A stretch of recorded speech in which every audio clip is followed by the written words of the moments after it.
नमस्कार दोस्तों, मैं अंकुर उपाध्याय स्वागत करता हूं आप सभी का एक बार फिर से अपनी नई वीडियो में। दोस्तों, सबसे पहले तो अचानक से बैंक निफ्टी एक्शन में आता हुआ दिख रहा है। निफ्टी में तो शॉर्ट कवरिंग चल ही रही थी, निफ्टी में तो ऑलरेडी शॉर्टर्स ट्रैप थे, मंथली एक्सपायरी पे क्लियर कट दिख रहा था और निफ्टी 25,400 की तरफ जाएगा ऐसा मैंने कल कहा था। 25,400 दोबारा आ गया है ऊपर जाने के बाद। लेकिन बैंक निफ्टी जिसकी भी आज मंथली एक्सपायरी है उसे हम लोग अवॉइड इग्नोर कर रहे थे क्योंकि एक्शन ही नहीं था। अचानक से बैंक निफ्टी ने दोस्तों फाड़ दिया है। बैंक निफ्टी 57,000 के बेहद इनफैक्ट लगा दिया भाई साहब, 57,077 का लाइफ हाई हिट किया है बैंक निफ्टी ने जस्ट अभी अभी। बैंक निफ्टी में अचानक से एक शार्प मूव आता हुआ दिख रहा है जिसके पीछे सबसे बड़ा कारण है दोस्तों HDFC बैंक। भाई साहब 2000 के पार निकल गया ये बैंक। 1400-1500 रुपए पे ऐसा कोई व्यक्ति नहीं होगा जिसने इस स्टॉक को खरीदने के लिए नहीं कहा होगा आपसे, ये नहीं कहा होगा कि ये बेहतरीन कंपनी है। मैंने तो अर्निंग पर शेयर सब कैलकुलेट करके भी आपको बताया था, 2200 रुपए के भाव दिखाई दे मैंने आपके साथ, बट वो चलता ही नहीं था। अब चल रहा है तो मजा आ रहा है भाई। 2000 के पार निकला है, 1.25% ऊपर दिख रहा है। ICICI बैंक में 1% की तेजी देखने को मिल रही है। तो ये दिग्गज प्राइवेट बैंकों में जो स्ट्रेंथ एक्शन लौटा है इसने बैंक निफ्टी को लीड कराया भाई साहब। एक्सिस बैंक 1.5% ऊपर देखने को मिल रहा है, तो यहां से आ रही है मजबूती और इसी के चलते बैंक निफ्टी रॉकेट हो गया है 57,000। ना केवल बैंक निफ्टी डेज हाई पे पहुंच गया है दोबारा, क्योंकि भैया बैंकिंग शेयर तो निफ्टी में भी है, तो बैंक निफ्टी चलेगा, निफ्टी अपने आप चलेगा। और बात करें अगर स्मॉल कैप और मिड कैप, जो फ्लैट टू नेगेटिव थे अभी फ्लैट टू पॉजिटिव हो गए हैं, ये अच्छी बात है। अब आ जाता हूं मैं दोस्तों अभी की वीडियो पे। महाराष्ट्र गवर्नमेंट, इन्होंने बहुत अच्छा फैसला लिया है। मैं ये कहूंगा कंपनी से ज्यादा फायदा होगा नागरिकों को। महाराष्ट्र के क्या फैसला लिया है उनके चीफ मिनिस्टर ने, वो मैं आप सभी के साथ इस वीडियो के माध्यम से शेयर करता हूं। एंड पावर स्टॉक्स को लेकर टेक्निकल एक्सपर्ट्स की भी बुलिश राय है। कौन कौन से स्टॉक्स हैं जो रडार पे रखने हैं उसके बारे में भी बात करेंगे। सबसे पहले, Maharashtra government announces reduction in power tariffs. Electricity rates will be reduced by 10% in the first year and there will be a 26% reduction in phases over next 5 years।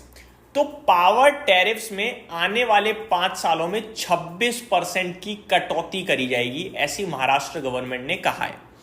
इस 26% में से 10% 5 साल के पहले साल यानी इसी साल होगा और आने वाले 4 सालों में 16% और घटेंगे फेसेस वाइज, जिसके चलते पूरे के पूरे 26% में पावर टैरिफ की कटौती देखने को मिलेगी।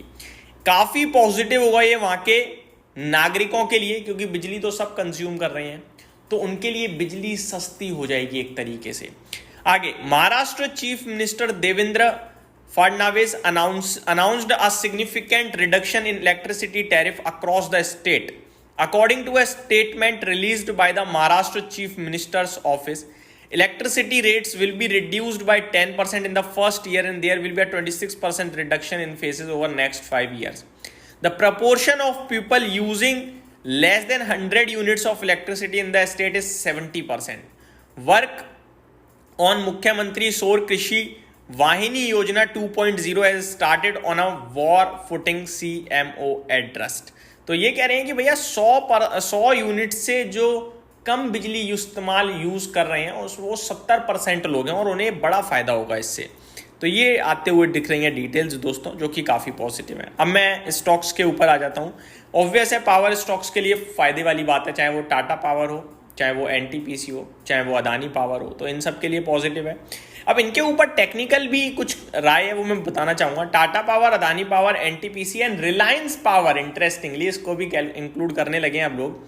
व्हाट जैनम ब्रोकिंग्स किरण जानी सेज, तो किरण जानी की रिपोर्ट है जो जैनम ब्रोकिंग के, इन्होंने क्या कहा है वो मैं आपको बताता हूं। वन कैन कंसीडर, मैं एग्जैक्टली आपके साथ लेवल्स के हिसाब से शेयर करता हूं दोस्तों।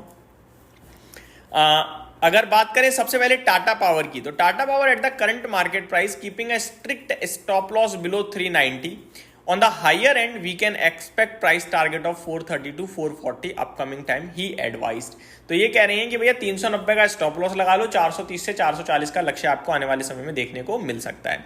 अदानी पावर के लिए बोला है इन्होंने, it is a high volatile counter, so keep a strict stop loss of 540, investors can expect a price target of 600। तो 540 रुपए का इन्होंने स्टॉप लॉस दिया है, 600 रुपए का टारगेट दिया है।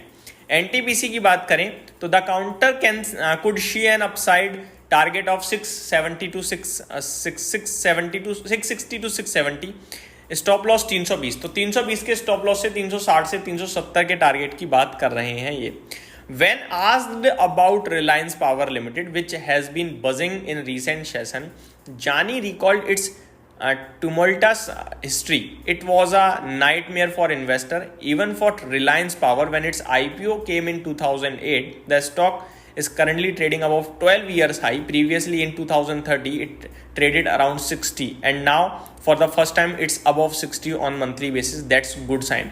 तो ये कह रहे हैं 2008 में IPO आया था, बहुत कुछ बिगड़ा खराब हुआ, लेकिन 2013 में 60 रुपए के ऊपर ट्रेड करता था और उसके ऊपर अब निकला। ये अच्छा सिग्नल है। 12 साल के उच्चतम स्तर पे ट्रेड कर रहा है। तो इन्होंने कहा कि वैसे तो कोई खास नहीं बोला इन्होंने, बट ये कह रहे हैं कि किसी के पास है तो one should keep stop loss of 50 rupees प्रति शेयर। तो ये डिटेल्स आते हुए दिख रही हैं दोस्तों पावर स्टॉक्स पे और महाराष्ट्र गवर्नमेंट की तरफ से। उम्मीद करता हूँ डिटेल्स पसंद आई होंगी। Thank you so much for watching this video. Have a great day guys.